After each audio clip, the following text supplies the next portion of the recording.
अस्ति 5 गते चितवनमा उज्यालो नेपाल पार्टीको कार्यक्रममा बोल्ने क्रममा मैले मेरो आशय कुनै पनि पार्टी र व्यक्तिप्रति आक्षेप लगाउने थिएन। म लगाउन पनि चाहन्न। मेरो एउटै भनाइ, रवि लामिछाने दाजु दोषी हुनुहुन्छ भने दोषी करार गर्नु पर्यो, निर्दोष हुनुहुन्छ भने निर्दोष करार गर्नु पर्यो। किन राज्यले यसरी उहाँलाई प्रतिशोध साध्छ? किन उहाँलाई घुमाइरहन्छ? किन उहाँलाई बारम्बार फसाइरहन्छ? उहाँको कुनै गल्ती छैन भने उहाँलाई निर्दोष साबित हुन दिन पाउनु पर्यो। यदि उहाँ दोषी हुनुहुन्छ भने राज्यले दोषी करार गर्नु पर्यो। कहिले नागरिकता काण्ड भनेको छ, कहिले यो सहकारी ठग्यो भनेको छ, कहिले त्यो सहकारी ठग्यो भनेको छ। यसरी जनतालाई दिग्भ्रमित पार्न पाइँदैन। राज्यले कुनै पनि व्यक्तिलाई प्रतिशोध सान्न पाइँदैन।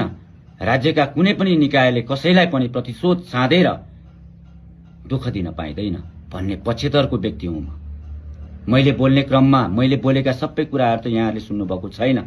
जुन किसिमले तोडमोड गरेर मिडियामा ल्याउने काम गरियो, खैर केही छैन। यदि मैले बोल्दाखेरि रासोपा परिवार र रवि लामिछाने दाजुप्रति कुनै असर पुर्याएको रहेछु भने मलाई माफ गरिदिनुहोला। म सधैँ तपाईहरुको पक्षमा नै छु। मलाई माया ममता सल्लाह सुझाव दिनुहोला। म सधैँ तपाईहरुको पक्षमा नै रहनेछु। नयाँ शक्तिहरुको पक्षमा नै रहिरहनेछु। नयाँ शक्ति एक ठाउँमा हुनुपर्छ भन्ने मूल्य मान्यता राख्दछु र मलाई सामाजिक सञ्जालमा जुन किसिमले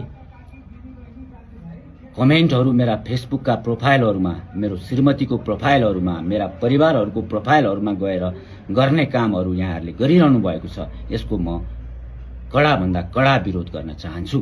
हामी लोकतान्त्रिक पद्धति र मूल्य मान्यतालाई स्वीकार गर्दछौं। हामी उन्नत लोकतन्त्रको पक्षमा छौं। उन्नत लोकतन्त्रमा जहिले पनि निष्कलङ्क व्यक्ति आउनुपर्छ उन्नत लोकतन्त्रको नेतृत्व गर्नलाई। म त्यसको पक्षधर हुँ। यदि मैले बोल्दा फेरि पनि म माफी माग्न चाहे, कसैको चित्त दुखाएको रहेछु भने